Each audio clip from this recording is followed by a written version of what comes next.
হঠাৎ শারীরিক পরিবর্তনে সম্প্রতি বেশ আলোচনায় আছেন বলিউড ভাইজান সালমান খান। তার এই পরিবর্তনে অনেকে বলছেন তিনি অসুস্থ। একটি ভাইরাল ভিডিওতে তাকে আগের তুলনায় অনেকটাই রোগা ও ক্লান্ত দেখানোর পর অনেকেই ধারণা করেছিলেন হয়তো অসুস্থ হয়ে পড়েছেন অভিনেতা। তবে সব গুঞ্জনের অবসান ঘটিয়ে নিজেই জানালেন তার শরীর খারাপ নয়, বরং পরিকল্পিতভাবেই ওজন কমিয়েছেন তিনি। সম্প্রতি ভাই সোহেল খানের সঙ্গে এক আলাপচারিতায় নিজের ফিটনেস নিয়ে সরব হন সালমান। এ সময় সোহেল জানান তিনি 12 কেজি ওজন কমিয়েছেন। জবাবে সালমান বলেন, আমি 16 কেজি ওজন কমিয়েছি।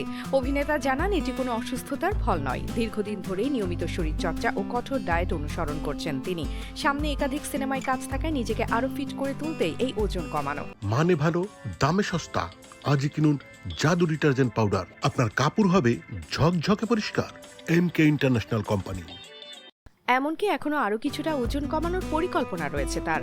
কয়েকদিন আগে মুম্বাইয়ের স্ল্যাম রিহ্যাবিলিটেশন অথরিটির একটি অনুষ্ঠানে উপস্থিত হয়েছিলেন সালমান খান।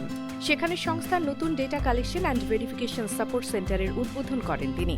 অনুষ্ঠান শেষে তার একটি ভিডিও সামাজিক মাধ্যমে ছড়িয়ে পড়তে শুরু হয় নানা আলোচনা। ভিডিওতে সালমানকে কিছুটা ক্লান্ত এবং আগের তুলনায় অনেকটা রোগা দেখায়। এরপরই অনুরাগীদের একাংশ তার স্বাস্থ্য নিয়ে উদ্বেগ প্রকাশ করেন। কেউ কেউ সামাজিক মাধ্যমে অভিনেতার সুস্থতা কামনা করে লেখেন, 90-এর দশকে সেই সুদর্শন নায়ককে এমন অবস্থায় দেখে তারা চিন্তিত। তবে ভক্তদের সেই উদ্বেগ দূর করতেই প্রথমে সামাজিক মাধ্যমে নিজের কয়েকটি নতুন ছবি প্রকাশ করেন সালমান। পরে স্পষ্ট ভাষায় জানিয়ে দেন তার ওজন কমার পেছনে কোনো অসুস্থতা নয়, বরং রয়েছে কঠোর অনুশীলন ও নতুন কাজের প্রস্তুতি। মুক্তি টিভি নিউজ ডেস্ক।